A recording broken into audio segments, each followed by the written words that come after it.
সাল্লাল্লাহু আলা মুহাম্মাদ সাল্লাল্লাহু আলাইহি فمحمدنا هو سيدنا فالعز لنا لإجابته صلى الله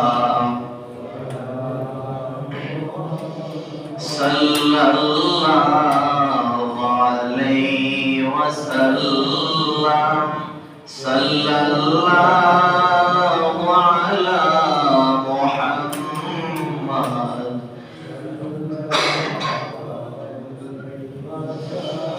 مدینہ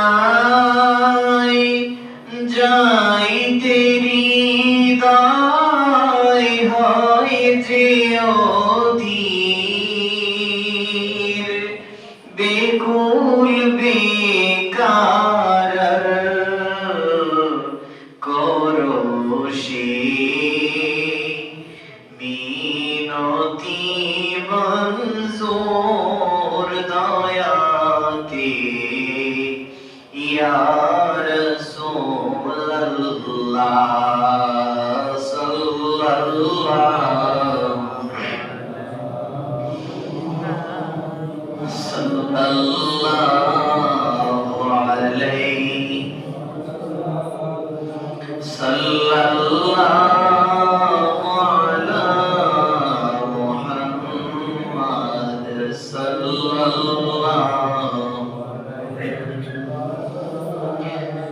হাশরে সব নবী উম্মত কাঁদিবে নিজের লাগি হাশরে সব নবী উম্মত কাঁদিবে নিজের লাগি তুমি যে কাঁদবে উম্মতি বলি ইয়া রাসূলুল্লাহ সাল্লাল্লাহু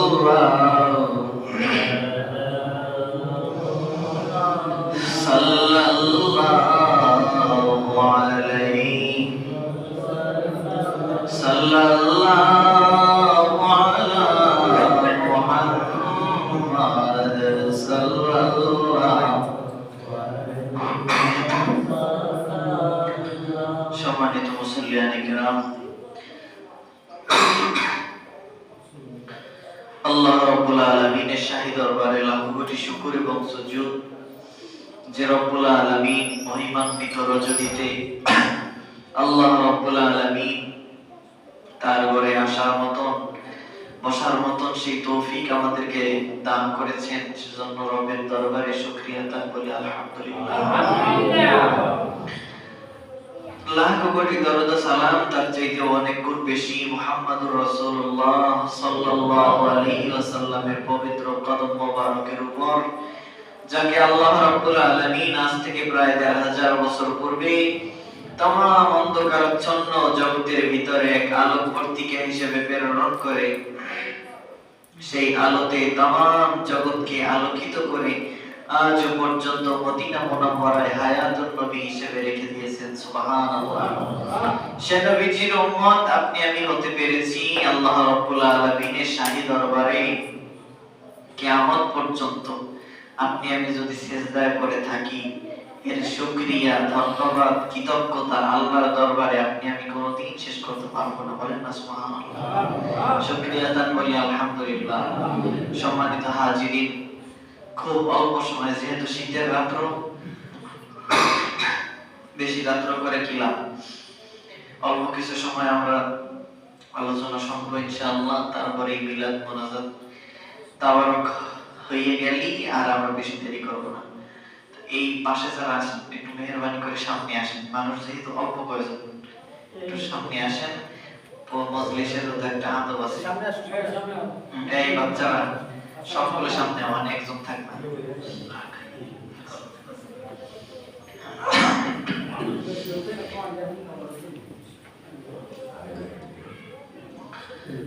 الله أكبر. اللهم صل على سيدنا ونبينا وشفيعنا وحبيبنا مولانا محمد صلى الله عليه وعلى آله وأصحابه وسلم. সম্মানিত হাজিরিন, আমরা জুমার দিন আজকে জুমায় কোন পর্যন্ত গেলাম জানি? আসে আরশ পর্যন্ত গেছিলাম, মনে আছে? 7 আসমান পর্যন্ত আল্লাহর হাবিব সাল্লাল্লাহু আলাইহি সাল্লামের সঙ্গে জিবরাইল ছিলেন। এরপরে জিবরাইল ওপাশে আর যেতে পারে নাই। আর এই জিবরাইল ওই পর্যন্ত যাওয়ার আগ পর্যন্ত সমস্ত জগৎ ঘুরাইয়া ঘুরাইয়া আল্লাহ তাআলা তার হাবিবকে দেখাইছেন। বলেন সুবহানাল্লাহ। বারাকনা হাওলাহু লিনুরিয়াহু মিন আয়াতিনা। এই মেরাজের ঘটনাটা আমার হাবিবকে এজন্য করাইলাম, লি অর্থ জন্য, নুরিয়াহু আমি তাকে দেখাবো, মিন আয়াতিনা আয়াত মানে অর্থ নিদর্শন, আর মিন আয়াতিনা মানে আমার নিদর্শন সমূহ আমার হাবিবকে মুহাম্মদুর রাসূলুল্লাহ সাল্লাল্লাহু আলাইহি সাল্লামকে দেখাবো। এই জন্য আমি এই মিরাজের ঘটনাটা ঘটাইছি। কারণ যে ব্যক্তি হাজার হাজার কোটি কোটি মানুষকে, তামাম পৃথিবীতে যত মানুষ আল্লাহ সৃষ্টি করছেন, সমস্ত মানুষদেরকে নবীজি সেই অদৃশ্য আল্লাহ তাআলা যেখানে আমাদের চোখের আড়ালে রেখেছেন, সেই জায়গাতে আল্লাহ তাআলা তার হাবিবকে ঘোষণা দিয়ে দিয়েছে যে এই জান্নাত জাহান্নাম এত কিছু সংবাদ যেহেতু আপনি দেবেন, তাহলে অবশ্যই যে সংবাদ দাতা, যে সংবাদ বাহক, যে মেসেঞ্জার, যে সংবাদ মানুষকে দেবে, তাহলে তার সংবাদ জানা লাগে না? এমনকি তার চোখে দেখে তারপরে সংবাদ দেওয়া। আপনি একটা কথা বলতে হলে আপনার ওই সত্যতা যাচাই করা লাগবে। আপনি একজনে বলছে ওইটি সত্যি লাগাই গেলেন, তাহলে এটা জায়েজ হবে না, এটাই মিথ্যাবাদী হওয়ার জন্য যথেষ্ট। কিন্তু রাসূল পাক সাল্লাল্লাহু আলাইহি সাল্লাম শুধু বলছে এটাই না, আল্লাহর নবী জান্নাত জাহান্নাম সরাসরি সচক্ষে দেখছে, তারপরে উম্মতকে বলছে। বলেন না সুবহানাল্লাহ। একটা হচ্ছে ইলমুল ইয়াকিন, জ্ঞান দৃঢ় বিশ্বাস, অর্থাৎ ইলমুল ইয়াকিন যেটা হাক্কুল ইয়াকিন, আইনুল ইয়াকিন, ইলমুল ইয়াকিন, শূন্য বিশ্বাস করা, এটার নাম হচ্ছে ইলমুল ইয়াকিন। হাক্কুল ইয়াকিন যেটা মানুষ সত্য বলছে এটা বিশ্বাস করা, আর আইনুল ইয়াকিন যেটা নিজের চোখে দেখে বিশ্বাস করা। আল্লাহ রাসূল সাল্লাল্লাহু আলাইহি সাল্লাম কি আল্লাহর নবী, আল্লাহ রাব্বুল আলামিন নিজে তাকে নিয়ে জান্নাত জাহান্নাম যত কিছু সৃষ্টি করেছেন আল্লাহ সব তার হাবিবকে দেখাইতেছে। স্বয়ং আল্লাহ সে নিজে কেন বাদ থাকবে? যেই মানুষদেরকে আল্লাহর ইবাদতের জন্য এতগুলো মানুষকে ডাকছে, তাহলে সেই আল্লাহকেও দেখাইয়ে দিয়েছে নবীকে যে আমি কি রকমের। বলেন না সুবহানাল্লাহ। তো সম্মানিত হাজরিন, আল্লাহ রাব্বুল আলামিন তার হাবিবের জন্য কোনো কিছুই গোপন রাখেন নাই, সব কিছু প্রকাশ করে দিয়েছেন। এই পৃথিবীতে সমস্ত আম্বিয়া কিরামদের সঙ্গে আল্লাহর দিদার হয়েছে। ইব্রাহিম আলাইহিস সালামের মেরাজ দিদার হয়েছে আগুনের কূপে বসে 40 দিন পর্যন্ত নমরুদের আগুনের অগ্নিকুণ্ডে। ওই জায়গায় থেকে আল্লাহর দিদার হয়েছে। ইউনূস নবীরে আল্লাহ তাআলা মাছের পেটে দিয়েছে, তার মেরাজ হয়েছে মাছের পেটে। পৃথিবীতে সব মানুষ চলে, একজন নবী সে সাগরের তলে মাছের পেটে, ওই জায়গায় আল্লাহর দিদার চলতেছে। বলেন সুবহানাল্লাহ। এইভাবে ইউসুফ আলাইহিস সালামের দিদার হয়েছে, ইয়াকুব নবীর, এইভাবে প্রত্যেক আম্বিয়া কিরামদেরই আল্লাহর সঙ্গে দিদার হয়েছে। কিন্তু মুহাম্মদুর রাসূলুল্লাহর দিদার হওয়াটা স্বয়ং আল্লাহ তার হাবিবকে আরশে আজিমে নিয়ে দিয়েছেন। বলেন না সুবহানাল্লাহ। গিয়েছিলেন নবী খোদারি আরশে, কেঁদে কেঁদে নালিশ করে মাওলারি কাছে, দেখো তোমার নবী কেন জুতা খোলে। মনে আছে? আরশ আল্লাহকে ডেকে ডেকে বলে, আল্লাহ তোমার হাবিবের জুতার ধুলা আমার গায়ে লাগবে, এজন্য আমি আরশ আল্লাহ অপেক্ষমান। তোমার হাবিব দুনিয়া থেকে আসবে, সে যদি জুতা খুলে আরশে প্রবেশ করে তাহলে জুতার ধুলা আমি আরশের গায়ে লাগবে না, যে কারণে তোমার হাবিবকে জুতা খুলতে নিষেধ করো। এ ভাইরা, আরশ হচ্ছে কার? আর নবী হচ্ছে কার? তাহলে আরশের দাম বেশি না, আর আরশের দাম বেশি না নবীর দাম বেশি? কারণ নবীর উসিলায় আল্লাহর আরশ, সেই আরশ আল্লাহর নবীর কদম মোবারকের জন্য অপেক্ষমান। আল্লাহর নবীর কদমের জুতার পায়ের ধুলা আরশে আজিমে লাগবে, এজন্য আরশ অপেক্ষমান। নবীজি আরশে যাবেন, এই কারণে আরশ অপেক্ষায় রয়েছে। যখন আল্লাহর নবী জুতা মোবারক নিজের হাত দিয়ে কেবল হাত দিয়েছে পায়ে, হাত দেওয়ার সঙ্গে সঙ্গে আরশের জবানটা আল্লাহ খুলে দিয়েছে।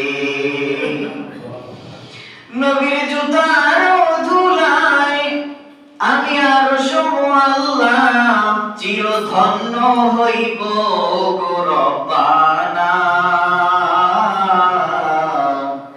নবীকে জুতা খুলিতে করো যে মানা। আল্লাহর নবী এই পৃথিবী ছেড়ে যখন আল্লাহর আরশের দিকে রওনা হচ্ছেন, ওই জায়গায় আরশ হচ্ছে আল্লাহ তাআলার নিদর্শনের শেষ, তারপরে তো আল্লাহর সঙ্গে দিদার, সেখান থেকে নবীজি দুনিয়ায় রিটার্ন করলেন। কিন্তু রওনা দেওয়ার সময় প্রথম আসমান, দ্বিতীয় আসমান, তৃতীয় আসমান, এই বিভিন্ন আসমান সহ আল্লাহর নবী অসংখ্য নিদর্শন দেখলেন। নবীজি একটা জায়গা থেকে গেলেন, দেখতেছে একটা ঘরের ভিতরে অনেক বড় বড় মানুষ, আর তার পেট হচ্ছে এক একটা ঘরের মতো। বলেন নাউজুবিল্লাহ।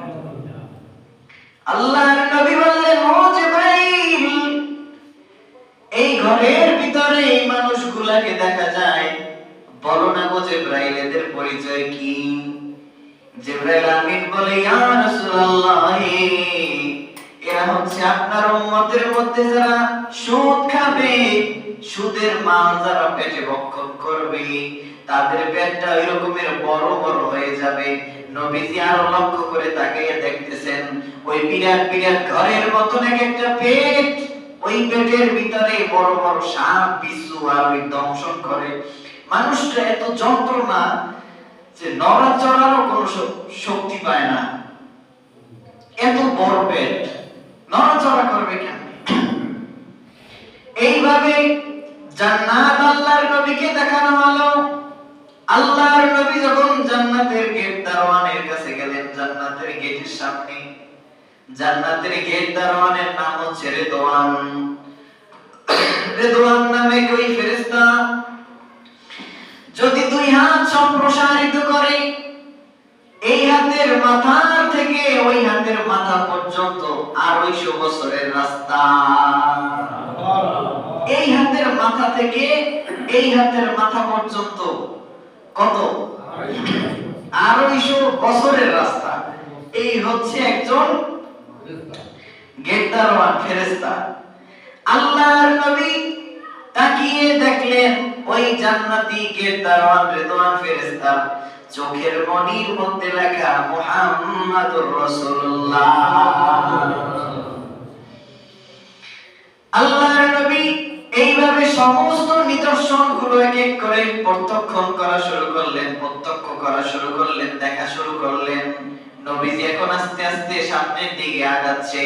কিছু দূর যাওয়ার পরে আল্লাহর নবী দেখতেছে চতুর্থ আসমানে একজন ফেরেশতা, যে ফেরেশতা একটা চেয়ারের উপরে বসা, তার ডানে 70,000 ফেরেশতা, বামে 70,000 ফেরেশতা, সামনে 70,000 ফেরেশতা, পিছনে আবার 70,000 ফেরেশতা, আর প্রত্যেক শ্বাসে শ্বাসে 70,000 করে ফেরেশতা পয়দা হয়। তাহলে উনি কি সাধারণ ফেরেশতা? আল্লাহর নবী আর জিবরাইল আমিন দুইজনে রওনা হচ্ছেন। ওই ফেরেশতার সামনে দিয়ে যখন চলে যায়, ওই ফেরেশতা ডাক দিয়ে বলে, ও জিবরাইল, তোমার সঙ্গে কি? বলতেছে, আমার সঙ্গে হচ্ছে আখিরি পয়গম্বর মুহাম্মদুর রাসূলুল্লাহ, যাকে আল্লাহ ডেকে পাঠাইছে আরশে আজিমে নিয়ে যাব, আল্লাহর সঙ্গে আজকে দিদার হবে। বলেন সুবহানাল্লাহ। ওই ফেরেশতা বললেন, ও আচ্ছা, কিন্তু নবীর সম্মানে সে দাঁড়ায় নাই, নবীকে দাঁড়ায় নাই, দাঁড়াই নবীর তাজিমে, নবীর সম্মানে। কারণ চিন্তা করলেন যে আমার প্রত্যেক শ্বাস প্রশ্বাসে ফেরেশতা পয়দা হয়, ডানে 70,000, বামে চারিদিকে 70 400, 2,80,000 ফেরেশতা শুধু না, মানে চারিদিকে। এরপরে শ্বাসে শ্বাসে তো ফেরেশতা চলতেছে, এর পাওয়ার কি কম? তা আখিরি পয়গম্বর আসছে, তাতে কি হয়েছে? একটু অহংকার করলেন, আল্লাহর নবী কিছু বললেন না, চলে গেলেন, তাজিম তো করে নাই। আল্লাহর নবী আরো সামনে গেলেন। কিছু দূর যাওয়ার পরে, অনেক কিছু ঘোরাফেরা করার পরে আল্লাহর নবীকে যখন জিবরাইল আমিন নিয়ে যায়, নবীজি দেখতেছে দূরে ওই ঘর, ছোট একটা ঘর দেখা যায়, সুন্দর একটা ঘর। আল্লাহর নবী বলেন, ও জিবরাইল, তুই সামনে কি দেখা যায়? তাড়াতাড়ি চলো, আমাকে নিয়ে যাও। আল্লাহর নবীকে জিবরাইল আমিন বলে, ইয়া রাসূলুল্লাহ, ইয়া হাবিবাল্লাহ, আস্তে আস্তে তো সবকিছু ধারাবাহিকভাবে আপনাকে আমি দেখাচ্ছি, সামনে যে ঘর, এইটা দেখার জন্য আপনি এত আগ্রহ কেন? নবীজি বলছেন, এই ঘরের মধ্যে কি আছে এইটা আমার দেখতে খুব মনে চায়, এজন্য দ্রুত আমাকে নিয়ে চলো, আমি অস্থির হয়ে গেছি। বলে সুবহানাল্লাহ। ওই ঘরের সামনে গিয়ে জিবরাইল আমিন আল্লাহর নবীকে নিয়ে যখন নামলেন, দেখতেছে ছোট্ট একটা রুমের মতো। সেই ঘর, রুমের সামনে গেটটা তালা মারা। নবীজি বললেন, জিবরাইল, ঘর তো তালা মারা, আসলাম, ঘরের ভিতরে কি আছে দেখা লাগবে, চাবি কোথায়? আল্লাহকে জিজ্ঞেস করো। জিবরাইল আলাইহিস সালাম আল্লাহকে বললেন, খবর বললেন যে, ইয়া রাসূলুল্লাহ, আল্লাহ রাব্বুল আলামিন এই ঘরটা যে সৃষ্টি করছেন, সৃষ্টি করার পর আমি জিবরাইল সহ অসংখ্য ফেরেশতা এই জায়গায় উপস্থিত ছিলাম। সুবহানাল্লাহ। কি একটু জোরে কথা যায় না? ইয়া রাসূলুল্লাহ, ইয়া হাবিবাল্লাহ, এই ঘর যেদিন আল্লাহ তাআলা সৃষ্টি করলেন, সৃষ্টি করার পরে, তৈরি করার পরে ঘরটা তালা মারিয়ে দিলেন। আমরা ওই দিন জিজ্ঞাসা করেছিলাম, ও আল্লাহ, ঘর বানাইলা কিন্তু তালা মারিয়ে দিলা, এর চাবি কি?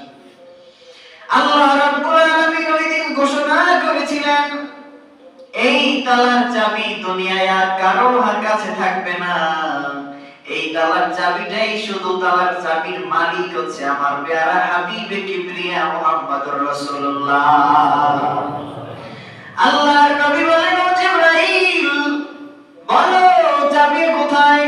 আমার হাতে তো কোনো চাবি নাই, চাবি কোথায় তাও তো আমি জানি না।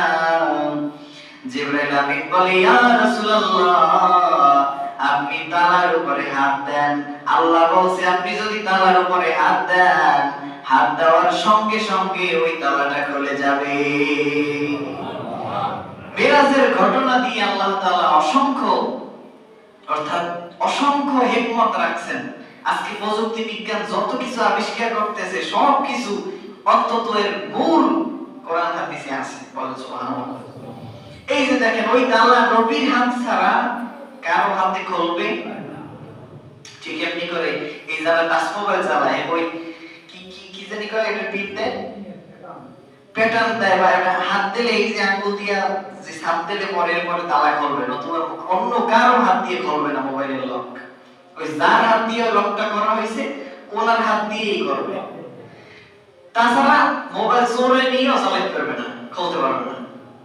তাহলে এটার মূল কাহিনী গোড়ায় কিছু ওই যে নবীজির কাছে এখন যত কিছু আবিষ্কার হোক এর গোড়ায় মূলে কিছু না কিছু আছে। আল্লাহর নবী যখন ওই তালার উপরে হাত দিলেন সঙ্গে সঙ্গে দরজাটা খুলে গেল। নবীজি ঘরের ভিতরে প্রবেশ করলেন। ঘরে ঢুকে দেখে চার কোণায় চারটা পিলার, চারটা পিলারের মধ্য থেকে একটা পানির ফোয়ারা, মাঝখানে একটা কূপ। এই কূপের মধ্যে চার কোণার থেকে চারটা পানি, অর্থাৎ এক কোণা থেকে দুধের ফোয়ারা, দ্বিতীয় নাম্বার খুঁটি থেকে মধু, তৃতীয় নাম্বার খুঁটি থেকে বিভিন্ন ফলের রস, আর চতুর্থ নাম্বার খুঁটি থেকে একটা পানি, ওটা জেনারেল পানি, স্বাভাবিক যেটা সাদা পানি। কিন্তু কয়টা উপাদান জান্নাত থেকে এসেছে বলে সুবহানাল্লাহ। আল্লাহর নবী তাকিয়ে দেখলেন এক নাম্বার খুঁটিতে নাম লেখা মুহাম্মদ, দুই নাম্বার খুঁটিতে লেখা আহমদ, তিন নাম্বার খুঁটিতে লেখা ইয়াসিন, চতুর্থ নাম্বার খুঁটিতে লেখা তাহা। আল্লাহর নবী তাকাইয়া তাকাইয়া নিজের নাম দেখে আর পরে মনে মনে তো অনেক খুশি, নতুন জায়গায় আসছি, দেখি আবার আমার নাম সব জায়গায় আটিশ করা। সুবহানাল্লাহ। আল্লাহর নবী সব কিছু তাকাইয়া তাকাইয়া দেখতেছেন মাঝখানে চারটা ফোয়ারা এক জায়গায় পানিতে পড়ে, আমি পানিতে ঘুরতে আছি। দুধ, মধু, বিভিন্ন ফলের রস যতদূর পারেন, আর সাদা পানি যদি এক গ্লাসে বা একটা জগে বলেন এটা খাইলে কেমন লাগে, আর এটা যদি আর জান্নাতি তাহলে এর মজাটা কি বলেন না সুবহানাল্লাহ। আল্লাহর নবী উপরের দিকে তাকিয়ে দেখতেছে একটা ছোট একটা সবুজ গম্বুজ। নবীজি বললেন এই গম্বুজটা কিসের? জিবরাইল আমিন বলে ইয়া রাসূলুল্লাহ, এই যে সবুজ গম্বুজটা দেখতে পাচ্ছেন, আল্লাহ তাআলা যেদিন ঘর সৃষ্টি করছে গম্বুজটাও ওই দিন সৃষ্টি করলেন। এর রহস্য হচ্ছে আল্লাহ রাব্বুল আলামিন সেই দিন বলেছিলেন এই ঘর আমি তৈরি করেছি আমার মুহাম্মদুর রাসূলুল্লাহর জন্য, সবুজ গম্বুজটাও তৈরি করেছি আমার মুহাম্মদুর রাসূলুল্লাহর জন্য, কারণ আমার হাবিব আমার বন্ধু মুহাম্মদুর রাসূলুল্লাহ তিনি সবুজ রং বেশি পছন্দ করবেন, সবুজ রং বেশি ভালোবাসবেন। এই জন্য হাজার হাজার কোটি কোটি বছর আগে আল্লাহ রাব্বুল আলামিন তার প্যারা হাবিবের জন্য সবুজ গম্বুজ দিয়ে হাউজে কাউসার বানাইয়া রাখছে। সেইটা হচ্ছে হাউজে কাউসার, এই টোটালাইজ কূপটা। আল্লাহর নবী বললেন আল্লাহ রাব্বুল আলামিন আমাকে দুইটা কূপ দান করছেন। একটা কূপ হচ্ছে দুনিয়ায়, সেটা হচ্ছে জমজমের কূপ, আর একটা কূপ হচ্ছে আখিরাতের জন্য আল্লাহ। আর আমি এই দুইটা কূপের মালিক আল্লাহ আমারে বানিয়ে দিয়েছে সুবহানাল্লাহ। আর এই দুইটা কূপ আমি আমার উম্মতের জন্য রিজার্ভ করে দিলাম। সুবহানাল্লাহ। একটা কূপ জমিনে দুনিয়ায়, আর একটা কূপ কোথায়? আখিরাতে। আল্লাহর নবী বললেন এই যে হাউজে কাউসার দুনিয়ায় যত উম্মত থাকবে প্রত্যেক ব্যক্তির জন্য একটা একটা পেয়ালা আল্লাহ সৃষ্টি করছেন। আপনি আব্দুর রহমান, আপনার নামেও একটা আল্লাহর কাছে পেয়ালা তৈরি হয়ে রাখছে। হাসরের ময়দানে নবীজির হাতে হাউজে কাউসারের পানি খাবেন। সুবহানাল্লাহ। আপনার নাম যা, ওই নাম আটিশ করা আপনার জন্য রেজিস্ট্রি হয়ে গেছে, এটা আপনারই।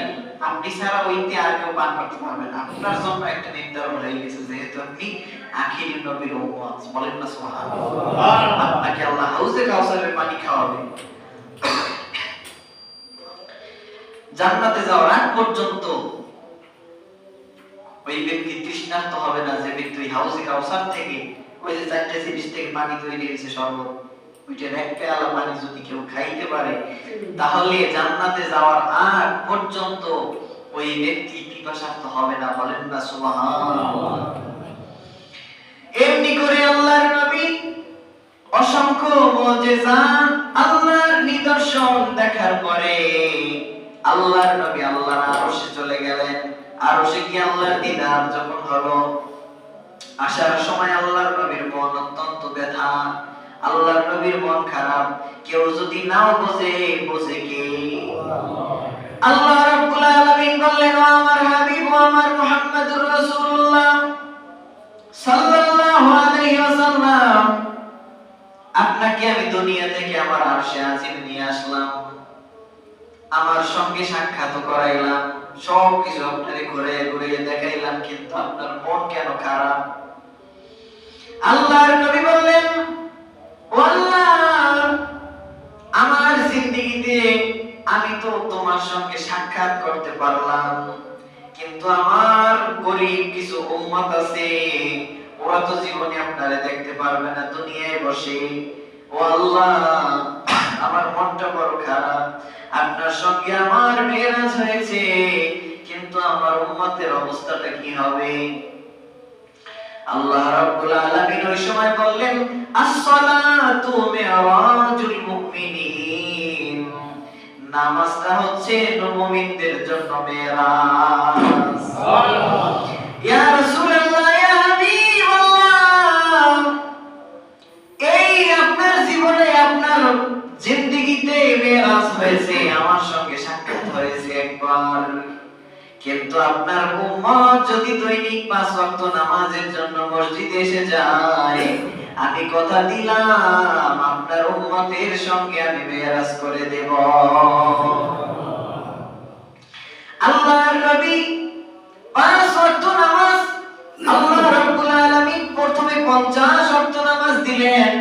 মূসা নবীর কাছে যখন ওই যে আবার ব্যাক করার সময় সপ্তম আসমান, ষষ্ঠ আসমান এইভাবে করে যখন নিচে আসতেছে, ষষ্ঠ আসমানে আবার মূসা নবীর সঙ্গে দেখা।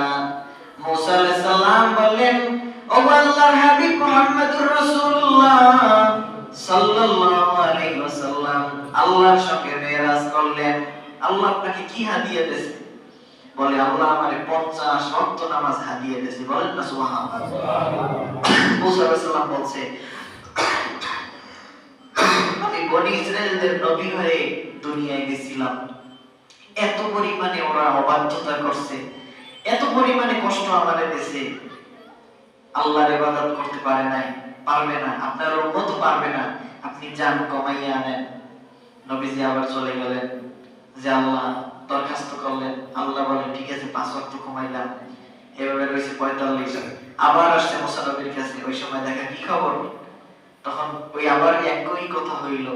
তারপরে বললেন যে আবার যান, আপনার উম্মত 45 ওয়াক্ত পারবে না, ঠিক আছে আরো 5 ওয়াক্ত মাপ। আবার গেছে কয় ওয়াক্ত? 40। মূসা নবী এটাও পারবে না, এইভাবে করতে করতে করতে করতে 5 9 45, 9 বার শুধু আল্লাহর কাছে গেছে। তারপরে করতে করতে 5 ওয়াক্ত নামাজ নিয়ে আসছে। আবার আসার সময় মূসা নবী কয়, কি খবর, এখন আছে কয়লে কয় ওয়াক্ত? কয় 5 ওয়াক্ত। আপনার উম্মত এটাও করবে না, আপনি জান এটাও কমাইয়া নেন। তখন নবীজি বলছেন, আমার লজ্জা লাগে, এতবার গেছি, আর এই 5 ওয়াক্ত নামাজ এটাও যদি না পারে, এখন আমি আর পারিনি, আল্লাহর কাছে যাব না। মূসা নবী কয়, আপনার উম্মত দেখবেন, আপনার উম্মত এই 5 ওয়াক্ত নামাজ এটাও সক্ষম হবে না, যে কারণে আমরা নামাজ পড়িনি। কি কথা ঠিক? তো মূসা নবী যে আমার ব্যাপারে যে কমেন্ট করছে, এই কমেন্ট তো ঠিক আছে নাকি? কারণ তার পূর্বের অভিজ্ঞতা আছে, কারণ নামাজ পড়াইতে, ইবাদত করাতে যে কি কষ্ট একজন নবী জানে, কি তার লাগছে। আল্লাহ রাব্বুল আলামিন ঘোষণা দিয়ে দিলেন, ও আমার হাবিব, এই 5 ওয়াক্ত নামাজটা আপনার উম্মতের জন্য আমি আল্লাহ সহজ করে দিলাম। সুবহানাল্লাহ, কথা বলেন আর জোরে সুবহানাল্লাহ।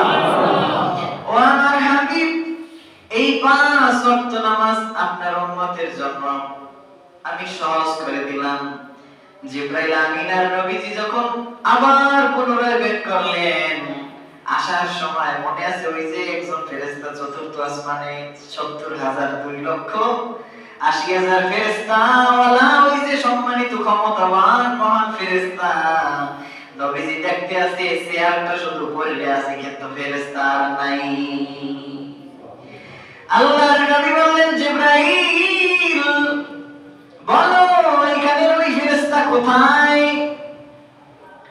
জিবরাইল আমিন বলে, ইয়া রাসূলুল্লাহ, আল্লাহ রাব্বুল আলামিন ওই ফেরেশতাকে মানুষের আকৃতি দিয়া একটা পাহাড়ে আগুন জ্বালাইয়া কিয়ামত পর্যন্ত শাস্তি দেবে, বলেন নাউজুবিল্লাহ। এই অপরাধের কারণে যেহেতু আপনাকে দাঁড়াইয়া সম্মান সালাম দেয় নাই, কদর করে নাই, আল্লাহর নবী বললেন আমার কারণে একজন কষ্ট পাবে এটা আমি কোনোদিন চাই না, আমি তারে মাফ করে দিলাম। আল্লাহ রাব্বুল আলামিন কিন্তু ওই ফেরেশতাকে কিয়ামত পর্যন্ত ওই পাহাড়ে ওই অবস্থায় নিচে আগুন জ্বলবে, ফেরেশতারে উপরে পা মাথা নিচে মানব আকৃতি দিয়ে এখনো পর্যন্ত রাখছে, বলেন নাউজুবিল্লাহ। শুধুমাত্র নবীর সঙ্গে বেয়াদবি করার। এই জন্য রে বাবা, বাঘের গায়ে যদি আপনি ঢিলা মারেন, বাঘ হয়তো বা যদি ক্ষমতা থাকলে আপনারে ধরবে, নাইলে আপনার দিক তাকাই অন্যদিকে ফিরে আসতে যাবে। কিন্তু বাঘের ছাল যদি ধরে টান বাজায় তাহলে বাঘই ছাড়বে নাকি? ওই রকমের আল্লাহকে যদি কেউ গালি দেয়, কেউ যদি বলে আল্লাহর পতন চাই, আল্লাহরে মানি না, আল্লাহর কিছু হইবে নাকি? আল্লাহ কিছুই আপনারে বলবে না। সকাল থেকে সন্ধ্যা পর্যন্ত আপনি যদি আল্লাহরে গালি দেন কিচ্ছু হবে না। কিন্তু যদি একবার আল্লাহর হাবিবকে যদি কেউ গালি দেয়, তখনই আল্লাহ তাআলা তাকে শাস্তি দুনিয়ায় দেবে, আখিরাতেও দেবে, বলেন নাউজুবিল্লাহ। এই পৃথিবীতে এমন কিছু শাস্তি আছে যেগুলো নগদ সগদ শাস্তি, আবার কিছু শাস্তি আছে বাকি। যদি আপনি আল্লাহরে গালি দেন, আল্লাহর সঙ্গে যদি কেউ শিরক করেন, পৃথিবীতে আপনি ধ্বংস হতেও পারেন, নাও হতে পারেন, কিন্তু আখিরাতে আপনার শাস্তি আছে। আবার কেউ কোন ব্যক্তি যদি মা বাবাকে কষ্ট দেয়, নবীজি বলেছেন সে আখিরাতেও কষ্ট পাবে, শাস্তি পাবে, আর দুনিয়াতেও নগদ শাস্তি পাবে। ওই রকমের আল্লাহ তাআলা বলেছেন ইন্নাল্লাযীনা ইউযুনাল্লাহা ওয়া রাসূলাহু লানাহুমুল্লাহু ফিদ দুনিয়া ওয়াল আখিরাহ ওয়া আ'আদ্দা লাহুম আযাবান মুহিনা। আল্লাহ রাব্বুল আলামিন বললেন নিশ্চয় আমি আল্লাহকে যে ব্যক্তি কষ্ট দেবে, আমার রাসূলকে যে ব্যক্তি কষ্ট দেবে, লানাহুমুল্লাহু ফিদ দুনিয়া ওয়াল আখিরাহ, ওই বান্দাদেরকে ওদেরকে আল্লাহ তাআলা দুনিয়াতেও শাস্তি দেবে, আখিরাতেও শাস্তি দেবে। ওয়া আ'আদ্দা লাহুম আযাবাম মুহিনা, আর তাদের জন্য লাঞ্ছনাদায়ক কষ্ট শাস্তি আল্লাহ তাআলা তাদের জন্য নির্ধারণ করে দেবে, বলেন নাউজুবিল্লাহ। এ ভাইরা, আল্লাহ রাব্বুল আলামিনকে কেউ কষ্ট দিতে পারে না, কিন্তু যদি কোন ব্যক্তি আল্লাহর সঙ্গে কাউকে শিরক করে তখনই আল্লাহ অটোমেটিক কষ্ট পায়। যেমন একটা উদাহরণ, আপনার আপন ভাই, খেয়াল করেন কথা, আপনার আপন ছোট ভাই, হ্যাঁ যদি আপনার ঘরের জনারে দুই ডান বাজায়, তাহলে কি ছোট ভাইকে কেউ ছাড়িয়ে দেবে? কথা বলেন না। এই কিছুদিন আগে ফেসবুকে একটা ঘটনা দেখুন, এই আজকে দেখছি না, সকালে দেখলাম মনে হয় ফেসবুকে, বড় ভাই সে করছে কি, ছোট ভাইয়ের স্ত্রীর সঙ্গে সম্পর্কে জড়াইছে। এই ছোট ভাই জানি না, বড় ভাইরে কোপাই ফাতা ফাতা বানাইছে। আজকে সকালের ঘটনা দেখছি, মোবাইলে ফেসবুকে দেখছি। আপন ভাই, এখন চিনতে পারেন যে আপন ভাই তো ধরছে, তো সমস্যা কি? এরকম একদিন পারতে না? কথা বলে না, এ ধরছে তো কেস আসতে পাইতো না, আপন ভাই একটু ধরছে, এতে হয়েছে কি? এতে একটু রাগ কম হওয়ার কথা, মারি আলাম লাগে, কিন্তু মাসে কি বিবাদী জেদের কারণে নাকি? এখন আপনি আসেন, হিসাবে আসেন, ওই মহিলা অর্থাৎ নিজের স্ত্রীর কি ও নিজে বানাইছে? স্বামী তার স্ত্রীর সৃষ্টি করছে, তৈরি করছে, জন্ম দিয়েছে, রক্তের কেউ, শুধুমাত্র ওই কাছে থাকবে, আমার কামাই খাবে, এই তো কাম। এই তো চিন্তা করেন, এত ওনার প্রতি মায়া, এত ওনার প্রতি জেদ। এই যে একটু ভাইয়ের সঙ্গে একটু সম্পর্ক হয়েছে, এই কারণে ভাইরে শেষ করে দিয়েছে। বউরও তো কোন না দিয়ে থামে নাই, কে ওর তো থাকা লাগবে, কিন্তু ভাই কামটা ভালো লাগে, ভাইরে শেষ করছে, কিন্তু বউর শেষ করতে থাকা লাগবে, মানে কোন বট্টা চাই রেখে দিয়ে একবার কোথায় থামছে। হ্যাঁ, তার ফেসবুকে দেয় না, কিন্তু বাইরে কোপাই মানিয়ে হয়েছে। আজকে সকালে দেখলাম। এটা কেন হইল? এটা হওয়ার কারণ হচ্ছে এই যে শিরক, যেটা উদাহরণটা আছে আমাদের, শিরক, শরীক করা, আল্লাহর ইবাদতের সঙ্গে আর কাউকে অংশীদার বানানো। তাহলে আল্লাহ রাগান্বিত হয় কোন কারণে, কেন, এটা বোঝানোর জন্য এটা বললাম যে আপনার স্ত্রী আমার স্ত্রীর সঙ্গে যদি আমার ভাই যদি এই রকমের আচরণ করে, আমি আমার ভাইকে ছাড়তে রাজি না। কারণ অথচ দেখেন আমার স্ত্রীরে আমি সৃষ্টি করি নাই, তৈরি করি নাই, কিচ্ছু করি নাই, শুধুমাত্র সে আমার সঙ্গে থাকে আর আমার সঙ্গে খানা খায়, এই তো কাজ। এইতে দেখেন এটা আমি সহ্য না করতে পারলে ভাইরে হত্যা করে দিলাম।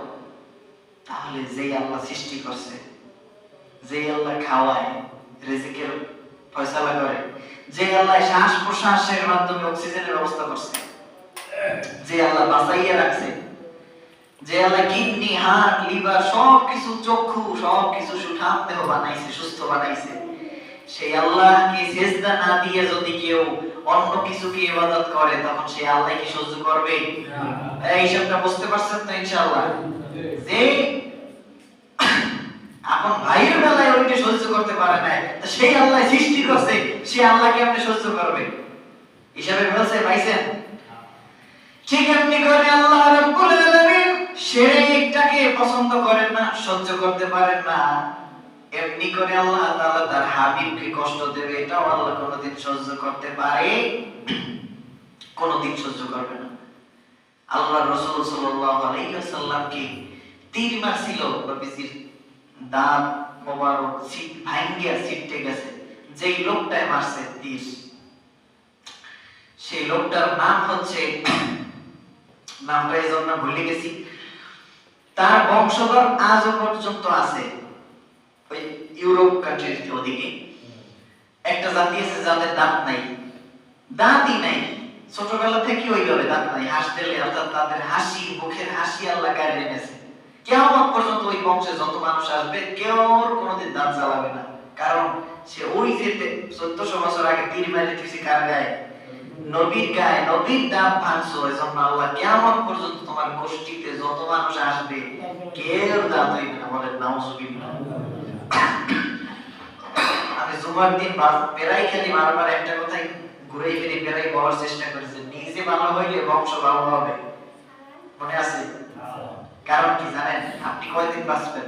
আপনি গুনাহ করে যাবেন, অপরাধ করে যাবেন, এর শাস্তি পাবে, এর খারাপ অবস্থাটা আপনার বংশের নাতি ছেলে এরা সব চোর হইবে, বদমাশ হইবে, গুন্ডা হইবে, কেউ ভালো মানুষ হইবে না। শুধু আপনি একটু এখন হারাম খাবেন। হারাম খাইলে কি হবে? হারাম খাওয়ার কারণে আল্লাহ তাআলা ওই সুদ খাইছে বা নবী দেখিয়েছে, মনে আছে মেরাজে যে পেট হইছে কিসের মতন? ঘরের মতন, ভিতরে সাপ বিচ্ছু কামড়ায়, লোকটা নড়াচড়াও করতে পারে না। তুমি যে দেখো তাবারকের করতে কয় মিনিট লাগবে এটা জানি না, আমার কবল। চিন্তা করেন হারাম সুদ খাওয়ার কারণে তার ওই এক শ্রেণীর মানুষ ঘরের মতন পেট হয়ে গেছে, মধ্যে সাপ বিচ্ছু কামড়ায়। ঠিক এমনি করে এই দুনিয়ায় যদি আপনি হারাম খান, তাহলে আপনি নগদ সগদ যে পুরস্কার মানে শাস্তিগুলো পাবেন। এক নাম্বার হচ্ছে আপনি মরণ ব্যাধি রোগ হইবে। কি হইবে? তিনটে শাস্তি নগদ পাইবেন। কয়টা? এক নাম্বার হচ্ছে মরণ ব্যাধি রোগ হইবে, এমন রোগ হইবে ওই রোগে আপনি মারা যাবেন। দুই নাম্বার হচ্ছে হারাম খাওয়ার কারণে মারাত্মক অ্যাক্সিডেন্ট হবেন, মারাত্মক অ্যাক্সিডেন্ট। তিন নাম্বার হচ্ছে বংশ ধ্বংস হয়েছে। আর এর সাইডে শাস্তি লাগে না, কি রোগ হইবে ওই বেলাতে মরবেন, দলীয় অভিযোগই নেবে। আর দুই নাম্বার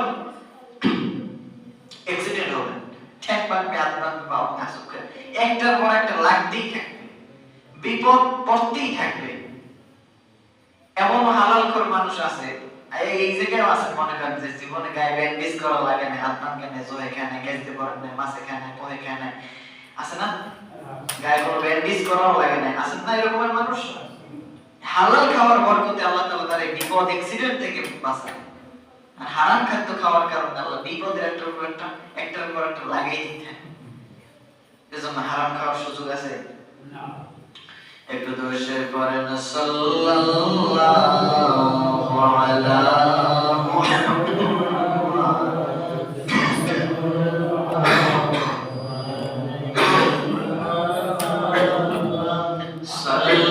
সাল্লাল্লাহু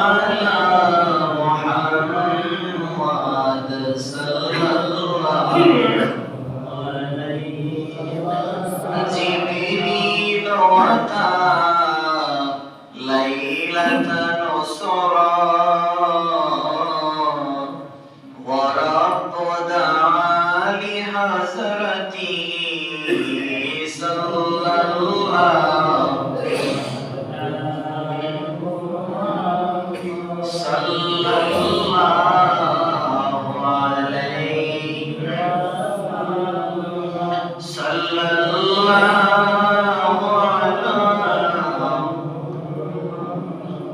صلى الله عليه ওরে বাংলার পূবাল হাওয়া তোরা কি যাবি মদিনায় এ আশিকদের সালাম দিও নবীজির রওজায় সাল্লাল্লাহু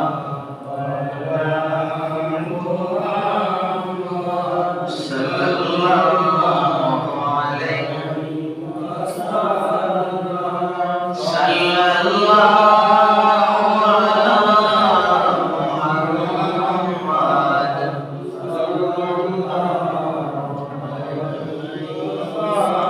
ও কামলিওয়ালা তুমি মদিনাওয়ালা ও গো কামলিওয়ালা তুমি মদিনাওয়ালা তোমারি জন্মে জগত জালা কামলিওয়ালা তুমি মদিনাওয়ালা ও গো কামলিওয়ালা তুমি মদিনাওয়ালা তুমি প্রাণের নবী তুমি ধ্যানের ছবি তুমি প্রাণের নবী তুমি ধ্যানের ছবি তুমি যে নূরে মুজাসসাম কামলিওয়ালা কামলিওয়ালা তুমি মদিনাওয়ালা ও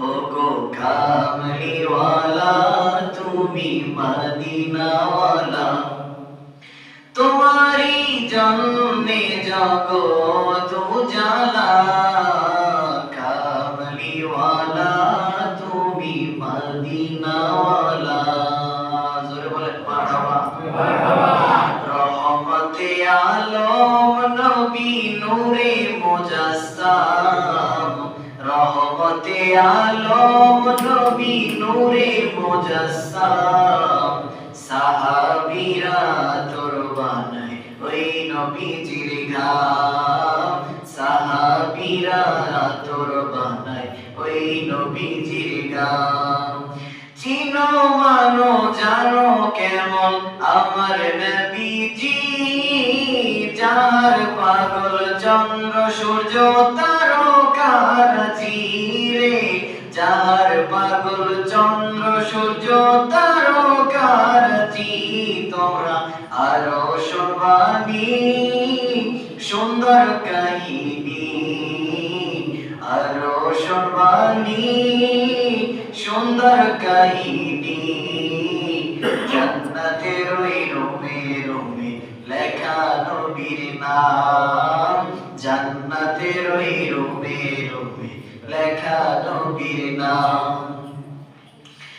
উস্তুনে হান্নানা একটা খেজুর গাছের নাম যাকে ধরে খুতবা দিতেন রাসূলে আকরাম যাকে ধরে খুতবা দিতেন নবী আকরাম গাছটায় নবীর বিরহে কাঁদিতে রহে নবীর বিরহে কাঁদিতে রহে দাফন করলো নবীজি তাকে রোজার পাশে দিয়ে দাফন করলো নবীজি তাকে রোজার পাশে দিয়ে রহমতে আলম নবী নূরে মুজাসসাম সাহাবীরা আতর বানায় ওই নবীজির গান সাহাবীরা তোর বানায় ওই নবীজির গান। আসেন সকলে দাঁড়িয়ে নবীকে সালাম জানাই, ইয়া নবী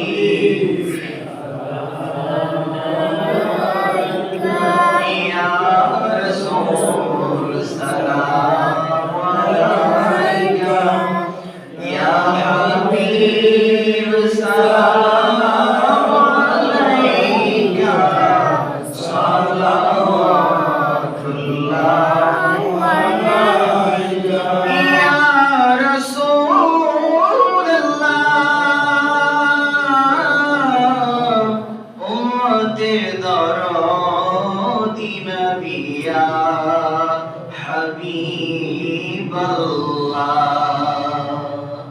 নবী গো আমরা যে অধম গুনাহগার করেছি, গুনারি পাহাড় কে আছে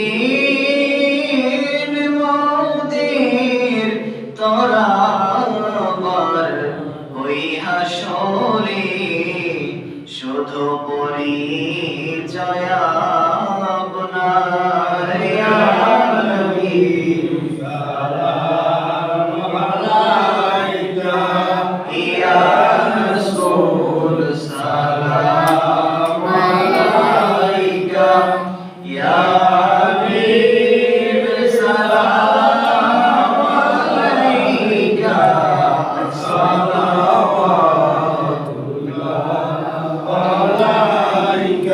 নবী আপনাকে দেখিবার আশায় কত আশিকে রাসূল যায় রে মদিনায়। মোদের মন আছে বেকুল, হায় মোরা কবে যে যাব মদিনায়, ইয়া নবী সালাম আলাইকা, ইয়া রাসূল সালাম আলাইকা, ইয়া হাবিব সালাম আলাইকা, সালাওয়াতুল্লাহ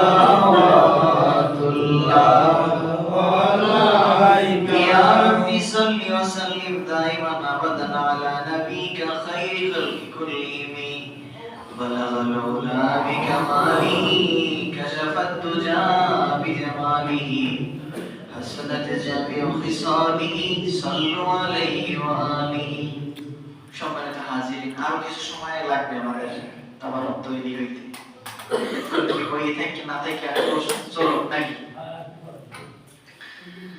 তো সম্মানিত হাজিরিন, রাসূল পাক সাল্লাল্লাহু আলাইহি ওয়াসাল্লাম এই পৃথিবীতে এসেছেন তামাম মুসলমানদেরকে, মানুষদেরকে আখিরাতমুখী করার জন্য। কিসের জন্য বলেন? আপনি আমি যখন অসুস্থ হই যাই কোথায়? ডাক্তারখানা। কারণ দেহে অসুস্থ হয়ে গেছে দেহ, এখন সুস্থ করা লাগবে নাকি? দেহ যেহেতু অসুস্থ, এখন এর সুস্থ করতে হইলে ডাক্তারখানা যাওয়া লাগবে। ঠিক এমনি করে দেহটা তো একদিন নষ্ট হয়ে যাবে, পচে যাবে, মারা যাবে, কিন্তু রূহটা কোনোদিন মারা যাবে না, রূহটা থাকবে। এখন আপনি আমি বুঝলাম এই রূহটা অর্থাৎ দেহটা যদি অসুস্থ হয়ে যায় তাহলে ডাক্তারখানা যাওয়ার দরকার আছে, কিন্তু রূহ অসুস্থ হয়ে গেলে কি হবে জানেন? আগে সেটা বলি যে রূহ অসুস্থ হইলে কি হবে। রূহটা যদি অসুস্থ হয় তাহলে এই রূহকে এই অবস্থায় যদি মারা যান, রূহটা অসুস্থ রাখিয়া রূহটা যদি সুস্থ না বানান, তাহলে মৃত্যুর সঙ্গে সঙ্গে আপনার ওই রূহটা যেহেতু অসুস্থ অর্থাৎ দূষিত, গুনাহে জর্জরিত, এখন এই রূহটারে পরিষ্কার পরিচ্ছন্ন করিয়া এছাড়া জান্নাতে দেওয়া যাবে না। এখন এই রূহটাকে পরিষ্কার করার জন্য জাহান্নাম সৃষ্টি করছে আল্লাহ। দুনিয়ায় দেহ পরিষ্কার করার জন্য হসপিটাল, দেহ যে যদি অসুস্থ হয়ে যায়, দুলা মেয়ে আসছে বেড়াইতে, এখন তার দেখতেছে যে খালি যা খায় ওইটি হজম না হইয়া ওই বিছনা টিছনা একেবারে সব শেষ। এখানে এই দুলা বাইরে কি রাহা যাইবে বিছনায়? চাদর ওইটি সরা আরেকটা দেয়, কত 10 মিনিট ওরা মাখছে, এরকম কতক্ষণ রাখবে? দুলা বাইরে নেবে কোথায়? ঠিক এমনি করে আপনি যখন উম্মতে মুহাম্মাদি, আপনি যখন জাহান্নামী যদি হইয়েই যান, তাহলে আপনার স্থানটা হচ্ছে সুস্থ হওয়ার জন্য, গুনাহ ধোয়ার জন্য আল্লাহ জাহান্নাম বানাইছে হসপিটাল। বলে নাউজুবিল্লাহ। এই জাহান্নাম থেকে আল্লাহ তাআলা আমাদের সবাইকে maaf করে দিক, বলে না আমিন। এই পৃথিবীতে আল্লাহ তাআলা জান্নাত বানাইছেন, জাহান্নাম বানাইছেন।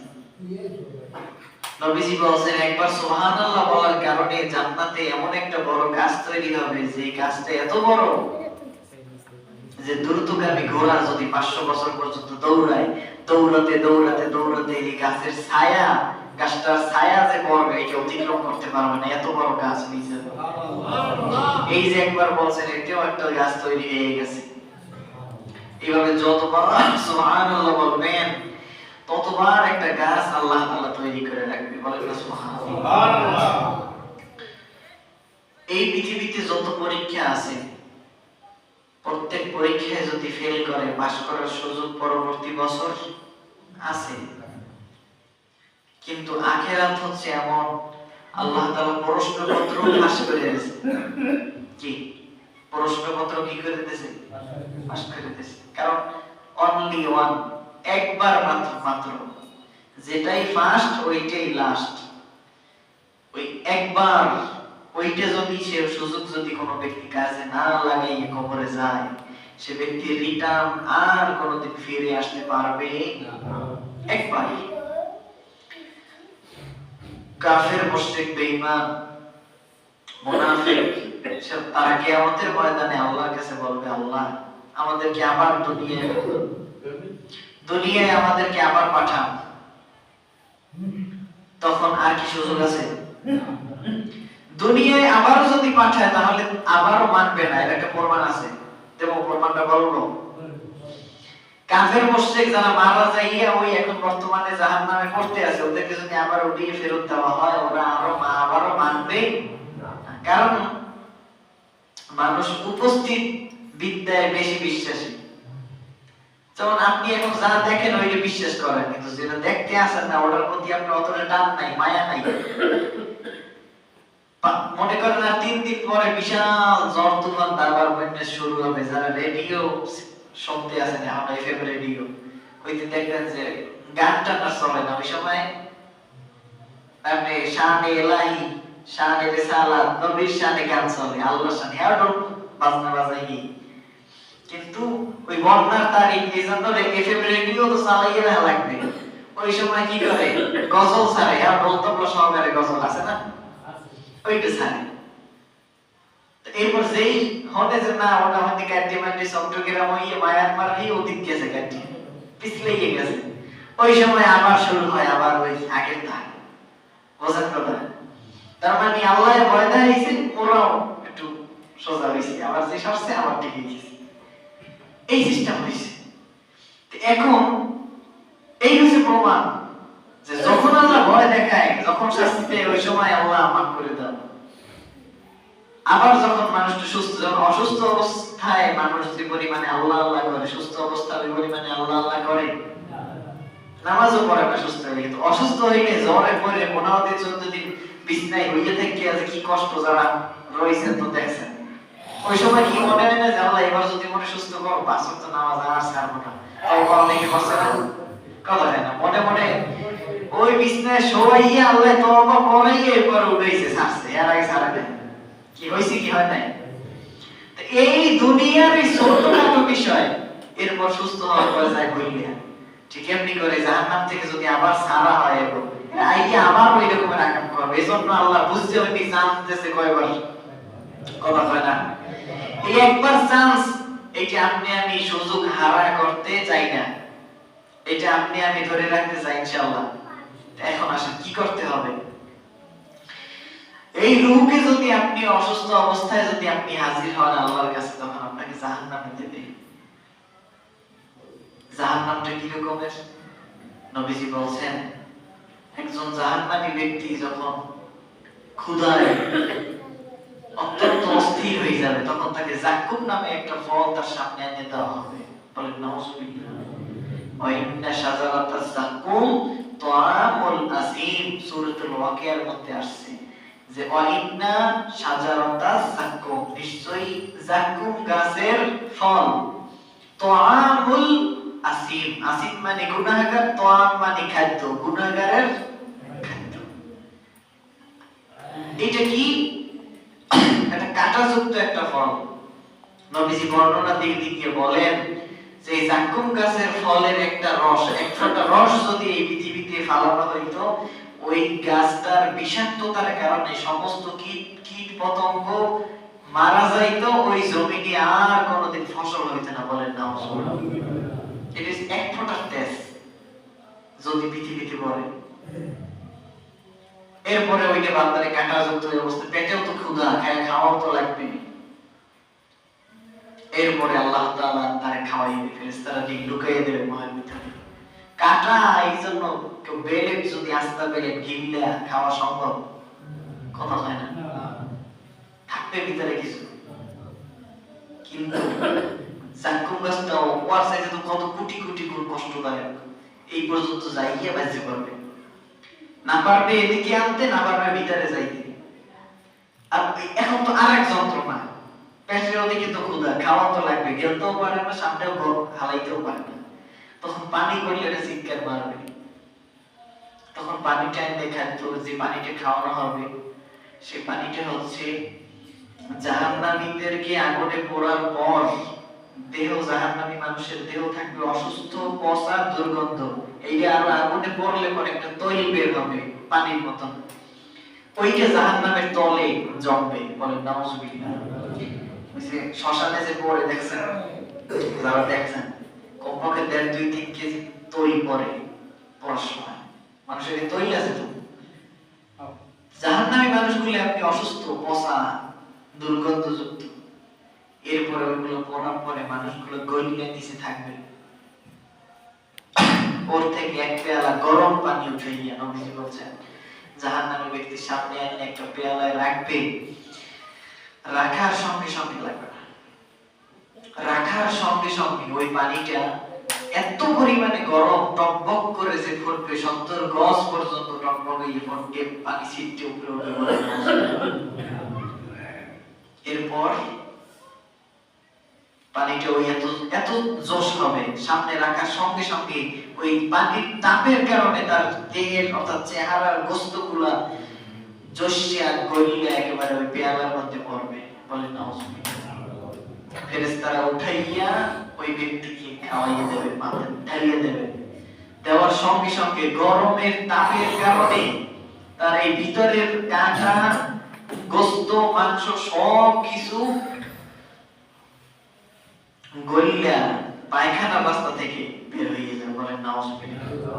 আর তার দেহের সমস্ত চামড়াও ওই সময় একেবারে সব, এই টাকনুকিরের উপরে যে টানা রড দেখছেন, ওই জায়গায় বাজাতে থাকবে, টোটাল ওই হাড়গুলো দিয়ে দাঁড়িয়ে থাকবে জাহান্নামের মধ্যে।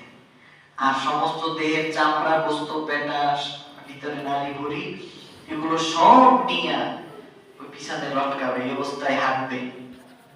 বলেন নাউজুবিল্লাহ। কত কঠিন মুহূর্ত আপনার আমার সামনে আছে, এর থেকে বাঁচা লাগবে কি লাগবে না? কারণ মৃত্যু তো একবার হবে। আল্লাহ তাআলা আমাদের সবাইকে জাহান্নাম থেকে বাঁচাক। বলেন আমিন। কতই না দুর্ভাগা ওই নমরুদ, হামান, ফেরাউন, যারা বেঈমান হয়ে মারা গেছে। মৃত্যুর আগে যদি কেউ ঈমান ছাড়া মারা যায়, তাহলে সে কোনোদিন জান্নাত পাবে না, সে চিরস্থায়ী জাহান্নামে থাকবে। বলেন নাউজুবিল্লাহ। চিরস্থায়ী জাহান্নাম যদি বেঈমান হয়ে মারা যায়। আর যদি বদআমল করলেও যদি তার ঈমান থাকে, ঈমান দিয়ে যদি যাইতে পারে, তাহলে শাস্তি কাটার পরেও কোনো না কোনো একদিন সে জান্নাতে যাবে। কিন্তু সেই জান্নাতে যাওয়ার পরে ওই যে জাহান্নাম থেকে উঠে আসছে তার কপালের মধ্যে তারপর একটা পোড়া দাগ থাকবে, বলে নাউজুবিল্লাহ। এজন্য আল্লাহ তাআলা আমাদের সবাইকে প্রথমে দুখুলে আউয়াল, প্রথম টার্নেই যেন আমাদেরকে ঢুকাইয়ে দেয় জান্নাতে, বলেন আল্লাহুম্মা আমিন। সম্মানিত হাজিরিন, জান্নাত হচ্ছে এই পৃথিবীতে আপনি তাকাই দেখেন পৃথিবীতে কত সুন্দর আছে, সৌন্দর্যের বিষয় আছে, আছে কি নাই? এর চাইতেও আল্লাহ কোটি কোটি গুণ সুন্দর বানাইয়ে রাখছে। আল্লাহ তাআলার সবচাইতে শ্রেষ্ঠ সৃষ্টি হচ্ছে মহিলা। কি এই পৃথিবীতে সবচাইতে শ্রেষ্ঠ মানব জাতির মানুষের মধ্যে নারী সবচাইতে আল্লাহর কুদরতের একটা বড় সৌন্দর্যের নিদর্শন, ঠিক কিনা বলেন? কত ধরনের যে নারী আল্লাহ সৃষ্টি করছেন যেটা ধারণারও বাহিরে। এটা যদি আল্লাহ বানাইতে পারে, সেই আল্লাহ এর চাইতেও আরো বেশি বানাইতে পারে কি পারে না? সে আল্লাহ তাআলা আমাদের জন্য উত্তম জিনিস, সব কিছু উত্তম আল্লাহ তাআলা সৃষ্টি করে রেখে দিয়েছেন, বলেন না সুবহানাল্লাহ। কুল্লামা রুজিকু, যখন তাদেরকে রিজিক দেওয়া হবে, মিন সামারাতির রিজকান ক্বালু হাযাল্লাযী রুজিকনা মিন ক্বাবলু ওয়া উতু বিহি মুতাশাবিহা, বলেন না সুবহানাল্লাহ। এই ইজিগারে পরামর্শ হয়ে গেছে না? এটা হতে স্কুশন দর্শক করেন সাল্লাল্লাহু আলা সাল্লাল্লাহু আলা সাল্লাল্লাহু আলা মুহাম্মাদ সাল্লাল্লাহু জিবরিল আতা লাইলাতান সরা ওয়া রাব্বু দাআলি হাজরাতি সাল্লাল্লাহু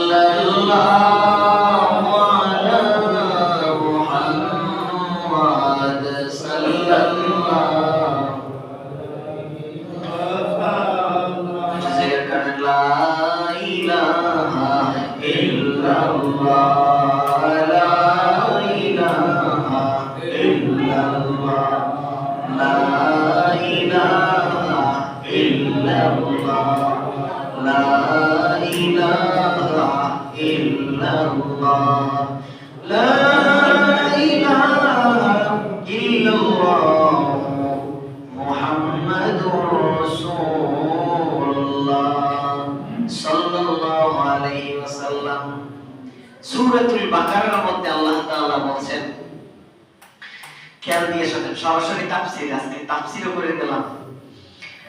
ওয়াবাশশিরিল লাযিনা আমানু, আল্লাহ রাব্বুল আলামিন বলেছেন আপনি ঈমানদারদেরকে সুসংবাদ দিয়ে দেন, সুবহানাল্লাহ। ওয়া আমিলুস সলিহাত, ঈমান আনার পরে যারা নেক আমল করবে, ইন্না লাহুম জান্নাতিন তাজরি মিন তাহতিহাল আনহার, তাদের জন্য এমন একটা জান্নাত আল্লাহ সৃষ্টি করবেন যার নিচে নদী সমূহ দৌড়াইতে থাকবে, বলেন না সুবহানাল্লাহ। সুবহানাল্লাহ। আল্লাহ রাব্বুল আলামিন এমন একটা জান্নাত বানাবে, এই জান্নাতের নিচে নদী থাকবে, অর্থাৎ নহর বলতে অর্থাৎ দুধের ফোয়ারা, যেমন আমাদের বিল্ডিং ঘরের মধ্যে বিভিন্ন পাইপ নিয়ে কথা বলেন না কেন, ওই মোটরের পাইপ নিয়ে এরপর ওর উপরে টাইলস দিয়ে আমরা ফলো করি, এরকম হয় না? ওই রকমের সিস্টেম। আর জান্নাতের সিস্টেমটা এমন, ওই পাইপ ওটাও দেখাইবে, অর্থাৎ পাইপ তো না, ওটা হচ্ছে খালের মতন থাকবে, ওটাও দেখাইবে, আর মধু দুধ দৌড়াদৌড়ি করে এখান থেকে ওখানে যায়, আর আপনি ওই উঠেই খাইতে পারবেন। তো ওই রকমের অবস্থা থাকবে, আল্লাহ তাআলা ওটা আপনারে দেখাইয়ে দেবে যে কিভাবে দৌড়াদৌড়ি করতে আছে, বলেন না সুবহানাল্লাহ। সুবহানাল্লাহ। তাজরি মানে জারি হইতে থাকবে, দৌড়াবে।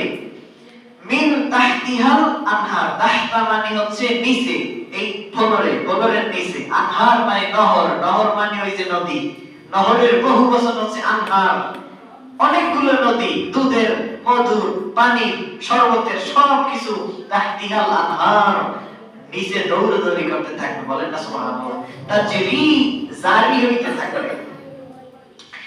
কুল্লামা রুজিকু মিন সামারাতির রিজকা, কুল্লামা অর্থ যখন, রুজিকু মিন সামারাতিন যখন তাদেরকে রুজিকু রিজিক দেওয়া হবে, মিন সামারাতিন আয় অর্থাৎ জান্নাতের ফল, সামারাতুন শব্দের অর্থ ফল, জান্নাতি ফল যখন তাদেরকে দেওয়া হবে, রুজিকু মানে রিজিক হিসেবে দেওয়া হবে, ক্বালু জান্নাতীরা তখন বলবে হাযা এটা হচ্ছে সেই জিনিস, আল্লাযী যাহা রুজিকনা আমাদেরকে দেওয়া হয়েছে, মিন ক্বাবলু ইতিপূর্বে, বলেন না সুবহানাল্লাহ।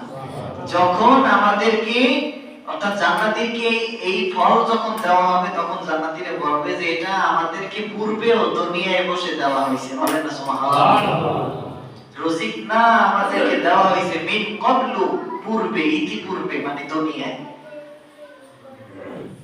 ওয়া উতু বিহি মুতাশাবিহা, ওয়া উতু তাদেরকে দেওয়া হবে, বিহি অর্থাৎ ওই ফল, মুতাশাবিহা এই দুনিয়ায়, মুতাশাবিহান মানে সাদৃশ্য, দুনিয়ায় যেই রকমের ফল আছে ওই সাদৃশ্যই আল্লাহ তাআলা আবার জান্নাতে দান করবে, বলেন না সুবহানাল্লাহ।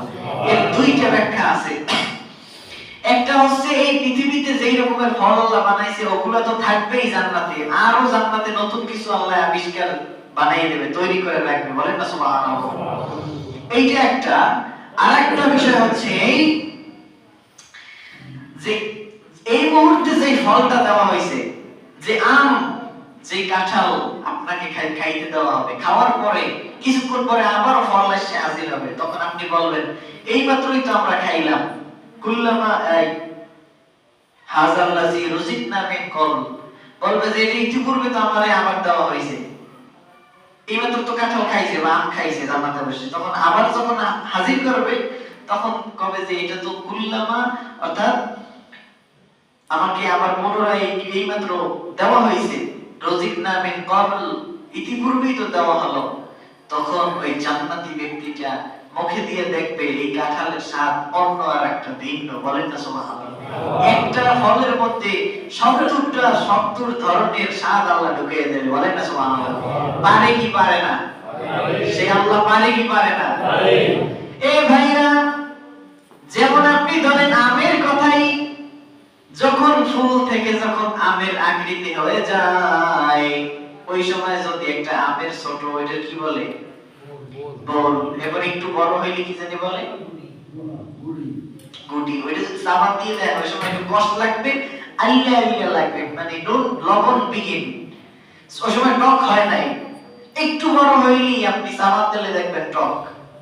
যখন একেবারে কড়া যৌবন শুরু হয়েছে, বয়স প্রাপ্তবয়স্ক, এরপরে যখন আর একটু হবে তখন টকটা একটু কমবে, মিঠা এটা বাড়বে, টকও থাকবে মিষ্টিও থাকবে, যখন মাঝামাঝি হালকা হলুদ, পুরো লাল হয় নাই, তাহলে স্বাদ গেল কয়টা? পিছনে দুইটা, একটা তিনটা স্বাদ গেল। চতুর্থ নাম্বার স্বাদ একেবারে লাল টকটক যখন করবে, সম্পূর্ণ ওই সময় একেবারে মিষ্টি। তাহলে এই দুনিয়ায় একটা ফলের মধ্যে কয়টা স্বাদ পাইছেন? 4টা। ঠিক এমনি করে কলার মধ্যেও 2টা স্বাদ পাওয়া যায়। ওইভাবে নারকেলের ডাবের পানির মধ্যে যখন কেবল পানি তৈরি হয় ওই সময় মনে হয় লবণ করে দিতেছে, হালকা লবণ, মিষ্টি হয় নাই। একটু যখন জুন হয়, ভিতরে একটু হর হর মানে বেরির মতন পরে, ওই সময় মিঠা লাগে, মিষ্টি লাগে। আবার যখন জুন হয়, শক্ত হয়, তখন আরসি স্যালাইনের পানির মতন সেট করে ওটা জিভে দিলে, আছে না নাই? আর যখন একবার পরিপূর্ণ না শুকনা নারকেল কাটবেন তখন ওই সেটমেন্ট করে উঠবেন, ওই সময় একেবারে বুঝে চিনি গোলা পানি। তাহলে ডাবের পানির মধ্যে 4টে পাইছেন কিনা? 3টে পাইছেন ডাবের পানির মধ্যে। এই দুনিয়ায় যদি আপনি 3টে পান তাহলে, এবং আমের মধ্যে যদি 4টে পান, নারকেলের মধ্যে 3টা, কলার ভিতরে 2টা, তাহলে জান্নাতে একটার মধ্যে 70টা দিতে পারে কি পারে না? তাহলে সেই আল্লাহ আমাদের জন্য প্রস্তুত করে রাখছে, বলেন না সুবহানাল্লাহ। সেই জান্নাত কোনোদিন শেষ হবে না। এখন আসলে এই জান্নাত পাইতে হইলে কি লাগবে? 5 ওয়াক্ত নামাজ পড়া লাগবে। কয় ওয়াক্ত? যদি কোনো ব্যক্তি 5 ওয়াক্ত নামাজ পড়ে, এখন বাজে কত? একটা কত 10-এর মধ্যে ছাড়ি দেব, 10-এর মধ্যে আমরা মনোযোগ দেব, 5টা মিনিট মাত্র। এই কথা বলে শেষ করব। তারপর হয়ে গেছে আলহামদুলিল্লাহ।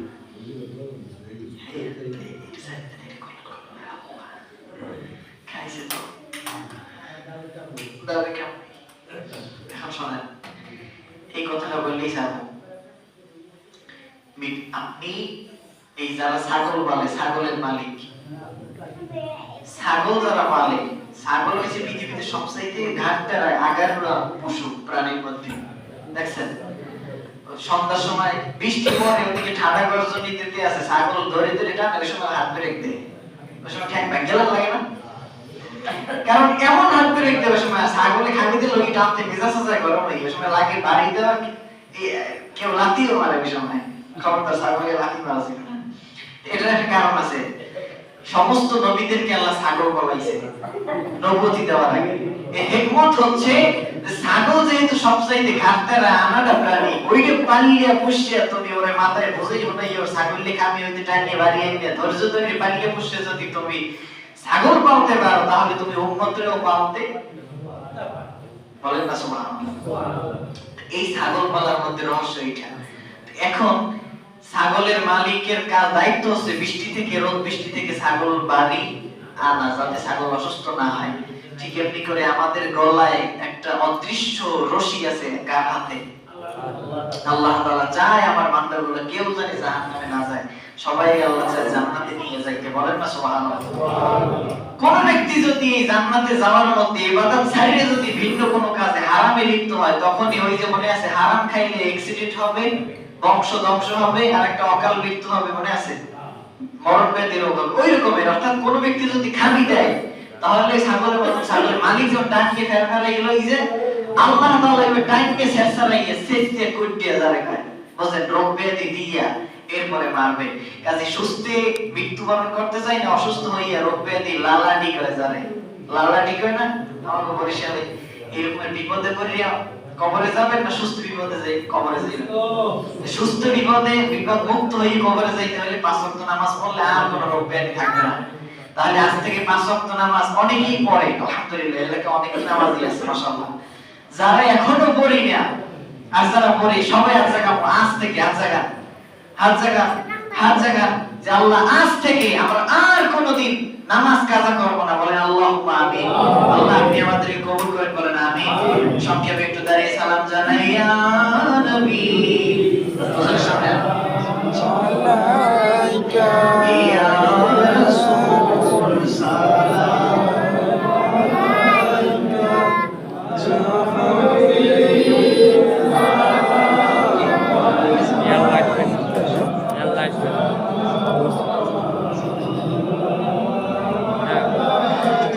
البدر علينا من ثنية الوداع وجب الشكر علينا ما دعا لله داعي يا نبي سلام عليك يا رسول سلام عليك يا حبيب سلام عليك صلوات الله بلغ العلا بكماله كسب الدجى بجماله حسن الجامع بصالحه صلوا عليه وآله الصلاة والسلام عليك يا رسول الله الصلاة والسلام عليك يا حبيب الله الصلاة والسلام عليك يا شافي المذنبين الصلاة والسلام عليك يا رحمة للعالمين استغفر الله ربي من كل ذنب واتوب إليه لا حول ولا قوة إلا بالله العلي